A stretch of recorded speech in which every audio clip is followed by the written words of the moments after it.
জাতিসংঘ সংঘাতে ফের উত্তপ্ত ভারতের সেভেন সিস্টারের রাজ্য মণিপুর।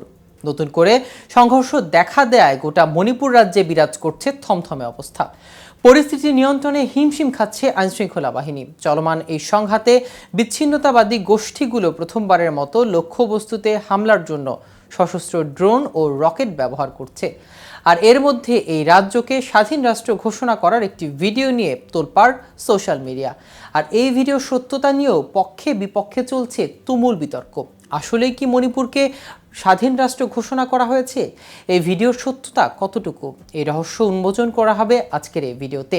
কেটিভি নিউজ 24 চ্যানেল থেকে আপনাদের সাথে আছি আমি মাহমুদুর রহমান সিয়াম।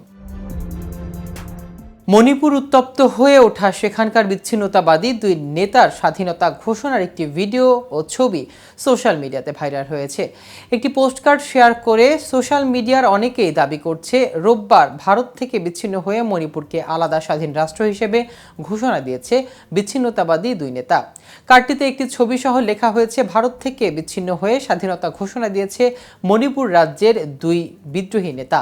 পাশাপাশি কার্ডটির ওপর 2024 সালের 8 সেপ্টেম্বরের তারিখ লেখা আছে। একজন ফেসবুক ব্যবহারকারী ভাইরাল পোস্ট কার্ডটি শেয়ার করে লিখেছেন, ভারত থেকে বিচ্ছিন্ন হয়ে স্বাধীনতার ঘোষণা দিয়েছে মণিপুর রাজ্যের দুই বিদ্রোহী নেতা। সরাসরি উল্লেখ না করলেও কার্ডটির উপরে লেখা 8 সেপ্টেম্বর তারিখের মাধ্যমে ইঙ্গিত করা হয়েছে ওই দুই বিদ্রোহী নেতা গতকাল অর্থাৎ রোববার মণিপুরকে স্বাধীন রাষ্ট্র হিসেবে ঘোষণা করেছে। ভারতের ইংরেজি দৈনিক ইন্ডিয়া টুডে এই দাবির বিষয়ে ফ্যাক্ট চেক করে দেখেছে। ভাইরাল পোস্টকার্ডের দাবিটি অর্ধসত্য এবং বিভ্রান্তিকর। ওই দুই বিচ্ছিন্নতাবাদী নেতা সম্প্রতি নয়, 2019 সালের 29 অক্টোবর লন্ডন থেকে মণিপুরকে স্বাধীন রাষ্ট্র হিসেবে ঘোষণা করেন। আসলে কোনটা সত্য? প্রথমত, গত বছর থেকে স্থানীয় মেইনি ও কুকি চিন নামের দুই জনগোষ্ঠীর সংঘাতের জেরে অস্থিতিশীল হয়ে উঠেছে মণিপুর। এমন পরিস্থিতিতে গত 8 সেপ্টেম্বর ওই রাজ্যের কোনো নেতা ভারত থেকে বিচ্ছিন্ন হয়ে আলাদা মণিপুর রাষ্ট্র ঘোষণা করলে সেই সংক্রান্ত খবর অবশ্যই জাতীয় আন্তর্জাতিক সংবাদ মাধ্যমে প্রকাশিত হতো।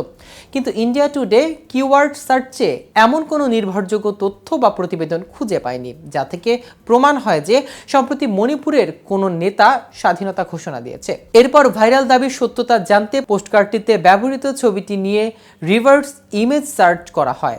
তখন দেখা যায় 2019 সালের 30 অক্টোবর এই ছবিসহ ভারতের আরেক গণমাধ্যমে ইন্ডিয়া টাইমস প্রতিবেদন প্রকাশ করেছিল। ইন্ডিয়া টাইমসে ওই প্রতিবেদনে বলা হয় 29 অক্টোবর লন্ডনে সংবাদ সম্মেলন করে মণিপুরের মহারাজের পক্ষ থেকে একটি প্রতিনিধি দল ভারত থেকে স্বাধীনতা ঘোষণা দিয়েছে। মহারাজা সানাজাওয়াবারের পক্ষ থেকে এই ঘোষণা দিয়েছেন রাজ্য পরিষদের মুখ্যমন্ত্রী ইয়মবেন বীরেন ও রাজ্য পরিষদের পররাষ্ট্র ও প্রতিরক্ষা বিষয়ক মন্ত্রী নরেংবম সামারজিৎ। পৃথক রাষ্ট্র হিসেবে জাতিসংঘের স্বীকৃতি পেতে সেই সময় ব্রিটেনের তৎকালীন রানী দ্বিতীয় এলিজাবেথের কাছে আবেদন করেন এই নেতারা। আজ এ পর্যন্তই। নিত্য নতুন সকল আপডেট পেতে কেটিভি নিউজ 24 এর সাথেই থাকুন। ধন্যবাদ সবাইকে।